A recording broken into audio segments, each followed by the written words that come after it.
वैसे देखें तो धीरे धीरे पूरा देश ही वंशवाद की राजनीति में घुल सा गया है।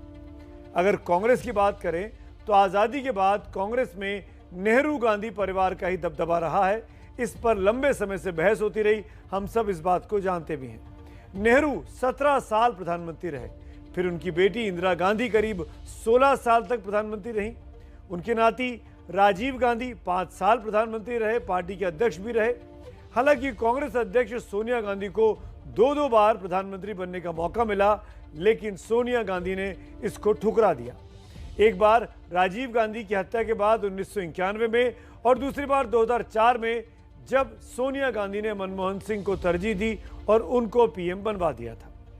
अब अगर आज़ादी के बाद कांग्रेस पार्टी की बात करें तो 1948 से अब तक 73 सालों में कांग्रेस का अध्यक्ष पद 39 साल केवल गांधी नेहरू परिवार के पास रहा है। 39 साल 73 में से इसमें नेहरू 3 साल पार्टी के अध्यक्ष रहे, तो इंदिरा गांधी ने 7 साल तक कांग्रेस के अध्यक्ष का पदभार संभाला। राजीव गांधी 1985 से 1991 तक कांग्रेस के अध्यक्ष रहे।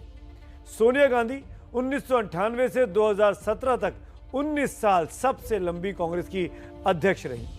2017 में सोनिया ने अपने बेटे राहुल गांधी को अध्यक्ष बना दिया, लेकिन 2 साल बाद राहुल गांधी ने पार्टी की जो हार हुई लोकसभा चुनावों में उसकी जिम्मेदारी ली और इस्तीफा दिया।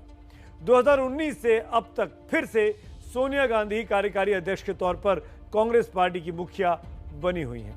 यानी लगातार बीते कई दशकों से नेहरू गांधी परिवार कमान संभाले हुए है कांग्रेस पार्टी की। संविधान दिवस के मौके पर प्रधानमंत्री मोदी ने नाम भले न लिया हो, लेकिन वंशवाद को लेकर पीएम का तंज कांग्रेस को बहुत गहरा चुभा है।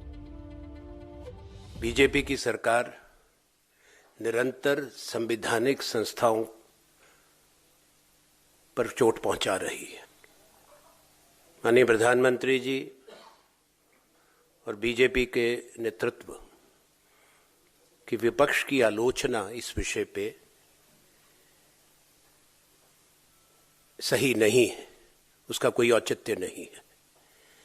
सरकार को स्पष्ट करना चाहिए कि किस तरह से देश का शासन और प्रशासन चल रहा है।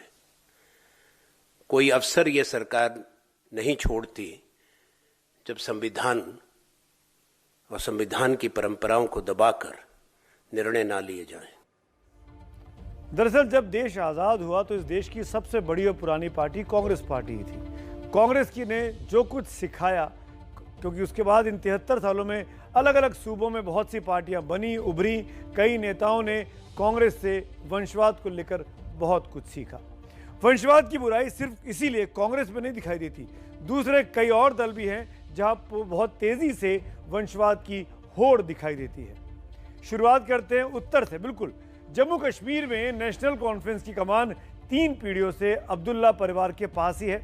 इनमें शेख अब्दुल्ला, उसके बाद उनके बेटे फारूक अब्दुल्ला और अब उनके बेटे उमर अब्दुल्ला पार्टी के मुखिया भी रह चुके हैं और मुख्यमंत्री भी बन चुके हैं। इसके बाद इसी राज्य की दूसरी बड़ी पार्टी है पीडीपी। वहां मुफ्ती परिवार छाया हुआ है, जहां पहले मुफ्ती मोहम्मद सईद पार्टी के मुखिया रहे, मुख्यमंत्री रहे। बाद में उनकी बेटी महबूबा मुफ्ती भी मुख्यमंत्री रह चुकी हैं। इसके बाद थोड़ा नीचे आते हैं उत्तर में। पंजाब एक और बड़ा सूबा है। यहाँ पर अकाली दल की कमान प्रकाश सिंह बादल साहब के बाद थी। उसके बाद उनके बेटे सुखबीर सिंह बादल, जो इस बार मुख्य चेहरा बनकर चुनाव लड़ रहे हैं, हालांकि मुख्यमंत्री नहीं रहे पर उप मुख्यमंत्री रहे हैं अपने पिता के साथ। और अब उनकी पत्नी हरसिमरत कौर बादल भी राजनीति में रच चुकी हैं, बुरी मंजी हुई राजनीतिक खिलाड़ी बनी हुई हैं।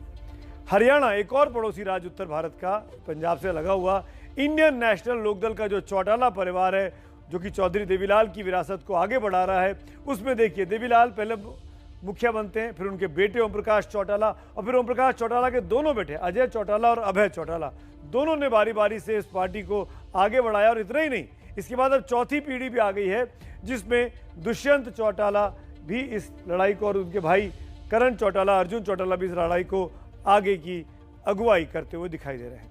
बात अब ये तो बात हरियाणा की चल रही है। दुष्यंत चौटाला, दिग्विजय चौटाला उनके भाई हैं, जो कि अजय चौटाला के बेटे हैं। ये लोग भी राजनीति में और पूरा चौटाला परिवार इस वक्त छाया हुआ है।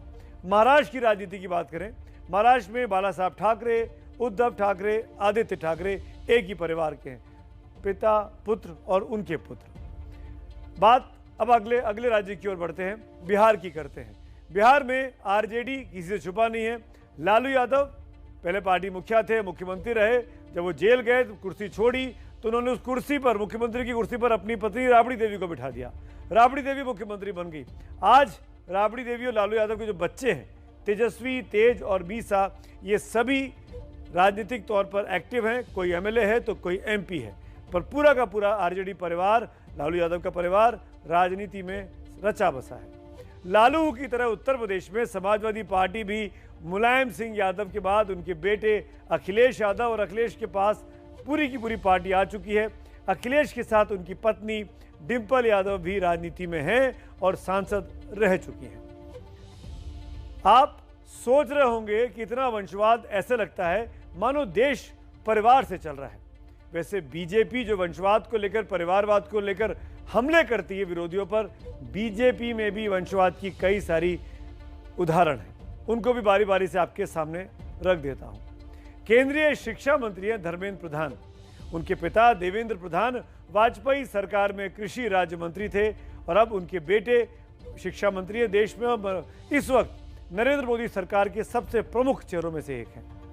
वाणिज्य और उद्योग मंत्री आज की तारीख में जो है पीयूष गोयल साहब, उनके पिता वेद प्रकाश गोयल भी वाजपेयी सरकार में शिपिंग मिनिस्टर रह चुके हैं।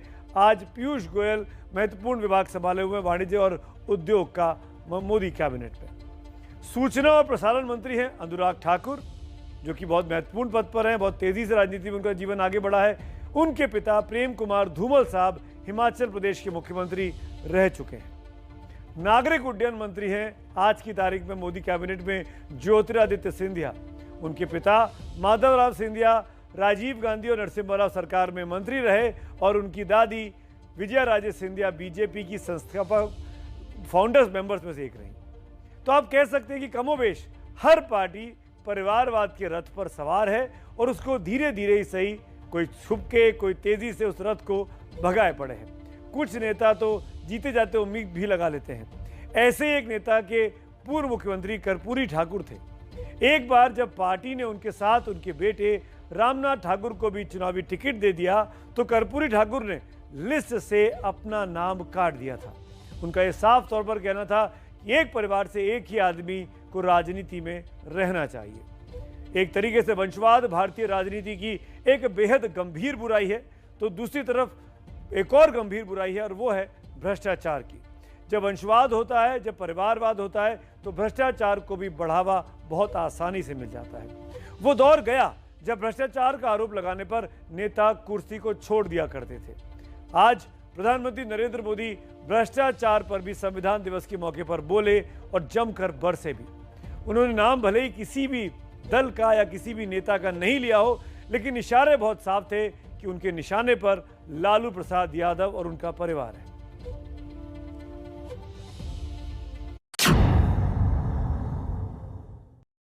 क्या हमारा संविधान भ्रष्टाचार को अनुमति देता है?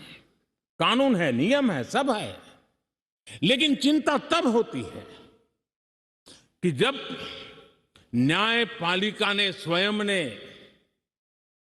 किसी को अगर भ्रष्टाचार के लिए घोषित कर दिया हो, लेकिन राजनीतिक स्वार्थ के कारण उसका भी महिमा मंडन चलता रहे, तो देश के नौजवान के मन में लगता है कि अगर इस प्रकार से राजनीति के क्षेत्र में नेतृत्व करने वाले लोग भ्रष्टाचार में डूबे हुए लोगों की प्राण प्रतिष्ठा कर रहे हैं, मतलब उनको भी वो रास्ता मिल जाता है कि भ्रष्टाचार के रास्ते पर चलना बुरा नहीं है। 2-4 साल के बाद लोग स्वीकार कर लेते हैं। और बात लालू यादव की क्योंकि हो रही है, तो लालू यादव को जैसे ही जमानत मिली, वो रिहा हुए, वो राजनीति में फिर से सक्रिय हो गए हैं। वो जगह जगह जा रहे हैं। बिहार में उपचुनावों में प्रचार भी किया, लेकिन पार्टी को फायदा नहीं पहुंचा पाए। भ्रष्टाचार के दोषी पाए गए नेताओं की लिस्ट में पहला नाम लालू यादव का आता है, जिन्हें दिसंबर 2017 में चारा घोटाला के केस में 4 अलग अलग मामलों में कोर्ट ने दोषी करार दिया था, भ्रष्ट साबित कर दिया था, घोषित कर दिया था। दूसरा नाम भ्रष्ट जो साबित हो चुके हैं कोर्ट में, उसमें हरियाणा के पूर्व मुख्यमंत्री ओम प्रकाश चौटाला का है, जो टीचर भर्ती घोटाले में 2013 में ही कोर्ट के द्वारा दोषी करार दिए गए थे। उन्हें कोर्ट ने 10 साल की सजा सुनाई थी। अपनी सजा पूरी करने के बाद वो वापस सक्रिय राजनीति में लौट चुके हैं। तीसरा नाम है पूर्व केंद्रीय मंत्री और कांग्रेस के नेता रह चुके सुखराम का, जिन्हें टेलीकॉम घोटाले में दोषी पाया गया था। सुखराम के बेटे अनिल शर्मा हिमाचल प्रदेश की बीजेपी सरकार में मंत्री भी रह चुके हैं। चौथा वो नाम जो कि भ्रष्टाचार में साबित हुआ कि वो भ्रष्ट है, वो झारखंड के पूर्व मुख्यमंत्री मधु कौड़ा का है, जिन्हें कोर्ट ने कोयला घोटाले में दोषी पाया था, लेकिन अपनी पत्नी को बाद में विधायक बनवाने में वो कामयाब हो चुके हैं। पांचवा नाम सांसद रहे रशीद मसूद का है, जिन्हें एमबीबीएस एडमिशन घोटाले में दोषी पाया गया। रशीद मसूद की मृत्यु हो चुकी है, लेकिन उनके बेटे अब राजनीति में सक्रिय हैं। वास्तव में देखा जाए तो राजनीति करने वाले अपनी सुविधा के हिसाब से कभी भ्रष्टाचारियों से दूरी बना लेते हैं, तो कभी सत्ता पर काबिज होने के लिए उन्हीं भ्रष्ट लोगों को गले भी लगा लेते हैं। आज प्रधानमंत्री नरेंद्र मोदी ने महात्मा गांधी को भी याद किया, जिनके रास्ते पर देश चलता तो ना वंशवाद होता, ना ही भ्रष्टाचार की चपेट में इस देश को आना होता।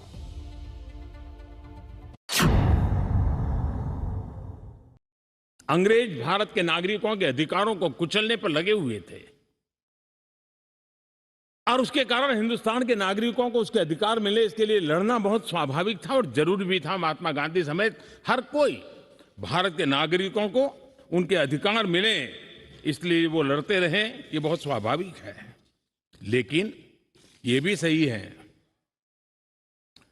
कि महात्मा गांधी ने आजादी के आंदोलन में भी अधिकारों के लिए लड़ते लड़ते भी देश को कर्तव्य के लिए तैयार करने के लिए लगातार कोशिश की थी। संविधान दिवस उन सब के लिए सोचने का मौका है जो अपनी आजादी और आजादी के नायकों का सम्मान नहीं करते हैं। उनको पीएम मोदी की बातों को बहुत ध्यान से सुनना चाहिए।